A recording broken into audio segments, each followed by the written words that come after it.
আরও বেশি বেশি রান্নার আপডেট পেতে এক্ষুনি আমার চ্যানেলটা সাবস্ক্রাইব করুন।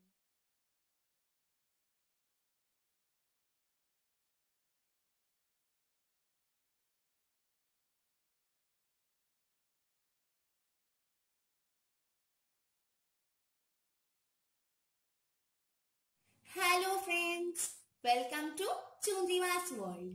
চন্দ্রিমাস ওয়ার্ল্ডে তোমাদের সবাইকে স্বাগত। আজ আমি তোমাদের জন্য নিয়ে এসেছি খুব চটজলদি একটা মিষ্টির রেসিপি। আজ আমরা বানাবো মিল্ক পাউডার সন্দেশ বা মিল্ক পাউডার বরফি, যেটা তোমরা 10 মিনিটের মধ্যে চটজলদি বানিয়ে ফেলতে পারবে এবং সামান্য কিছু উপকরণ দিয়ে। বাড়িতে হঠাৎ কোনো গেস্ট এসে গেলে কিন্তু এই মিষ্টিটা সহজেই বানিয়ে দিলে তোমরা কিন্তু প্রশংসাই পাবে।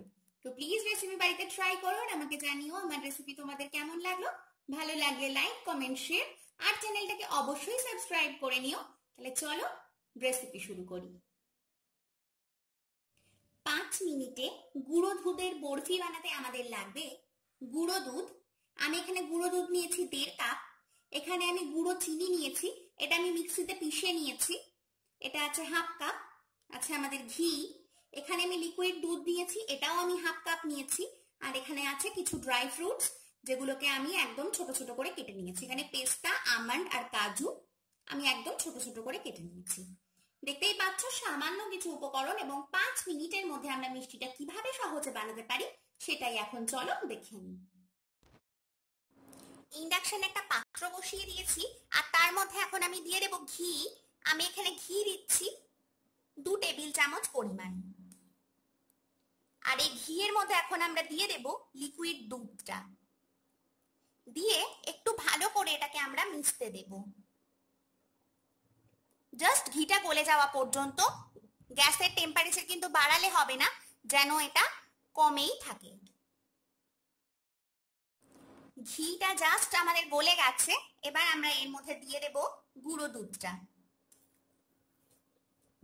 দিয়ে আমরা এটাকে ভালোভাবে মেশাতে থাকবো। টেম্পারেচার কিন্তু বেশি বেড়ে গেলে গুঁড়ো দুধটা কিন্তু তলা পাকিয়ে যেতে পারে, যার জন্য আমি বলেছিলাম গ্যাসের টেম্পারেচার কিন্তু কমেই রাখতে হবে, যাতে প্যানটা খুব বেশি গরম না হয়ে যায়। তো এটাকে আমরা আগে ভালোভাবে মিশিয়ে নেব। একটু মেশানো হয়ে যেতেই এর মধ্যে আমি গুঁড়ো চিনিটাও দিয়ে দেব। এই রান্নার ক্ষেত্রে সবসময় চেষ্টা করতে হবে গুঁড়ো চিনিটা দেওয়ার, নর্মাল চিনি কিন্তু নয়। তো চলো এটাকে আমরা এখন ভালোভাবে মিশিয়ে দেব, আর ধীরে ধীরে পাক দিতে দিতে এটাকে আমরা শোকাবো। দেখো খুব সুন্দর করে কিন্তু এটা মেশানো হয়ে গেছে, আর দেখতেই পাচ্ছ এটা অনেকটা থিকও হয়ে এসছে। এবার এটাকে কিন্তু আমরা কন্টিনিউয়াসলি নাড়তে থাকবো, কারণ না নাড়লেই কিন্তু তলা দিয়ে একটা লেগে যাওয়ার সম্ভাবনা আছে। আর গ্যাসের ফ্লেম কিন্তু রাখতে হবে মিডিয়াম টু লোতে।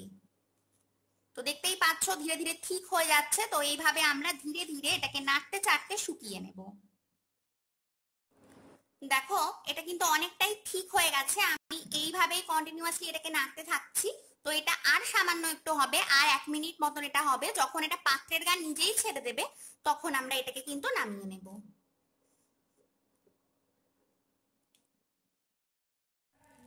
দেখো এখানে আমাদের মিষ্টিটা কিন্তু রেডি, কারণ দেখতেই পাচ্ছ মিষ্টিটা কিন্তু প্যানের গায়ে আর আটকে আটকে যাচ্ছে না, প্যানের গা কিন্তু পুরো পরিষ্কার হয়ে উঠে যাচ্ছে। নিশ্চয়ই দেখতে পাচ্ছ। তো এরকম অবস্থায় কিন্তু আমরা মিষ্টিটাকে নামিয়ে নেব। দেখো এবার আমি মিশ্রণটাকে একটা প্লেটের উপর নামিয়ে নিচ্ছি। প্লেটটায় আমি আগে থেকে কিন্তু ঘি মাখিয়ে নিয়েছি। তো তার উপর আমি মিশ্রণটা দিয়ে দেব। দেখতেই পাচ্ছ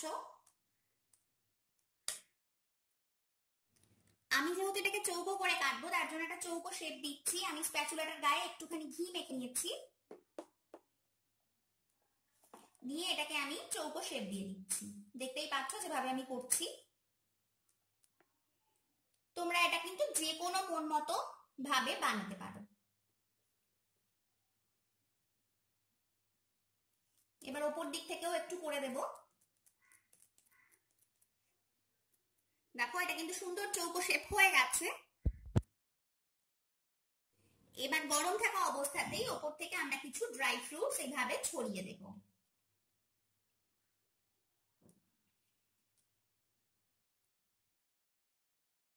ড্রাই ফ্রুটস ছড়িয়ে দেওয়ার পর আমরা স্প্যাচুলাটা দিয়েই একটু এগুলোকে আটকে দেব, যাতে এগুলো ঠান্ডা হয়ে যাওয়ার পর আর খুলে খুলে না আসে।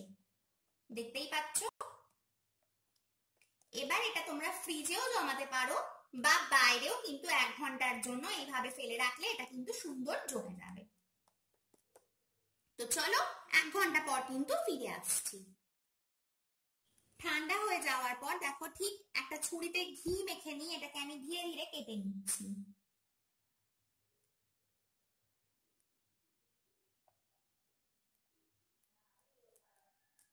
এরকম ভাবে ধীরে ধীরে বরফি শেপে এগুলোকে আমরা কেটে নেব।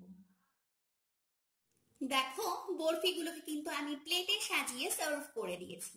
এগুলো ভীষণ নরম হয় এবং খেতে ভীষণ টেস্টি। খুব কম সময় তৈরি হয়ে গেলেও এর স্বাদ কিন্তু একটুও কম নয়। তো প্লিজ রেসিপিটা বাড়িতে ট্রাই করো আর আমাকে জানিও আমার রেসিপি তোমাদের ঠিক কেমন লাগলো। ভালো লাগলে অবশ্যই লাইক কমেন্ট শেয়ার করো আর অবশ্যই কিন্তু আমার চ্যানেলটাকে মনে করে সাবস্ক্রাইব করে নিও। তাহলে চলো আজকের জন্য আসি, আবার দেখা হবে অন্য কোনো নতুন রেসিপি নিয়ে। ততক্ষণের জন্য সবাই খুব ভালো থেকো, সুস্থ থেকো। টাটা।